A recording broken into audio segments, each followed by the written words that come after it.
O ateu militante usa muito a ciência para tentar refutar a existência de Deus. Mas o interessante é que não existe nenhum estudo científico ou experimento provando que divindades não existem. A ciência simplesmente é neutra quando o assunto é Deus.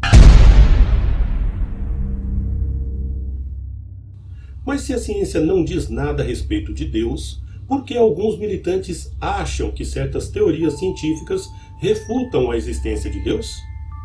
Você já deve ter notado que a maioria dos ateus militantes é cientificista. O que seria um cientificista? Cientificista é aquele que considera a ciência como a única forma de compreensão da realidade. Ou seja, para o ateu, tudo o que está além do escopo da ciência está fora da realidade.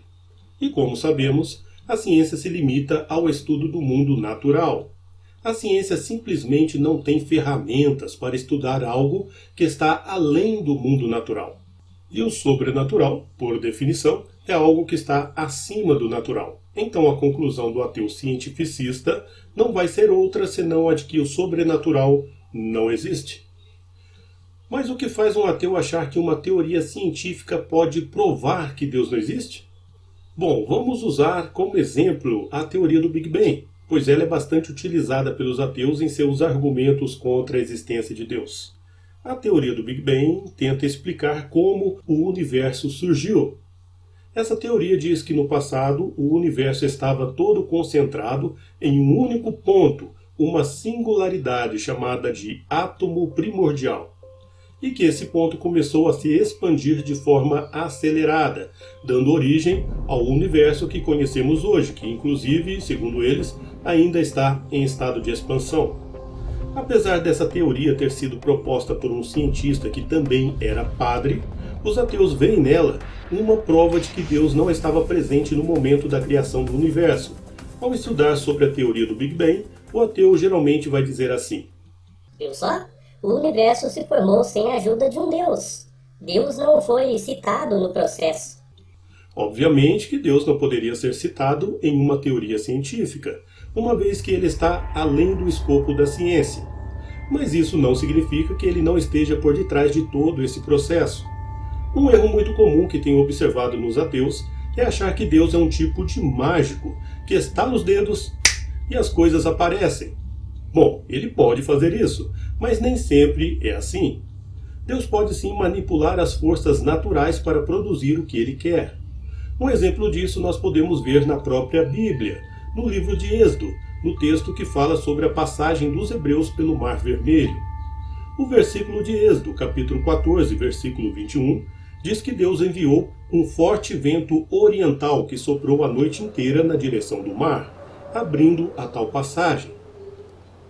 Note que Deus poderia simplesmente estalar os dedos e fazer com que o mar se abrisse de forma totalmente sobrenatural, imediata. Mas não, ele preferiu usar o vento, ou seja, ele preferiu manipular um fenômeno natural para abrir uma passagem no meio do mar. Note também que o mar não se abriu imediatamente. O versículo dá a entender que o processo durou durante toda a noite. Isso seria possível cientificamente? A resposta é sim. De acordo com pesquisadores do Centro Nacional de Pesquisa Atmosférica dos Estados Unidos e da Universidade do Colorado, o movimento do vento descrito na Bíblia pode ter, de fato, afastado as águas sem quebrar nenhuma lei da física. No estudo que foi publicado em agosto de 2010 na revista PLOS ONE, os cientistas reconhecem que ventos fortes vindo do leste, soprando toda a madrugada, teriam sim empurrado a água, formando uma passagem onde as pessoas poderiam passar em segurança. Aí o cético vai dizer assim: Já que é assim, não foi um milagre, foi um fenômeno natural. Bom, sim, foi um fenômeno natural que aconteceu na hora certa, que abriu o mar no local certo e o fechou na hora certa. Ou seja, um fenômeno natural manipulado por um ser que tem autoridade sobre ele. E aí voltamos ao Big Bang. O fato da teoria do Big Bang explicar a formação do universo através de um processo natural não exclui a participação de Deus no processo em si.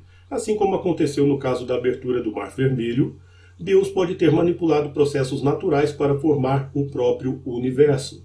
Afinal de contas, ele tem poder sobre a matéria, a energia e sobre todas as forças e leis do mundo físico. É claro que, num dado momento, a própria energia que deu origem à matéria teria que surgir.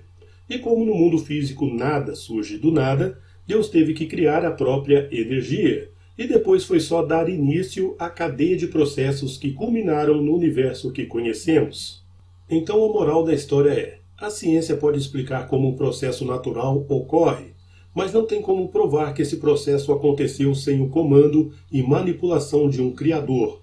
Teorias científicas não foram criadas para sustentar o ateísmo, mas tão somente para tentar explicar como o mundo funciona. Um abraço a todos.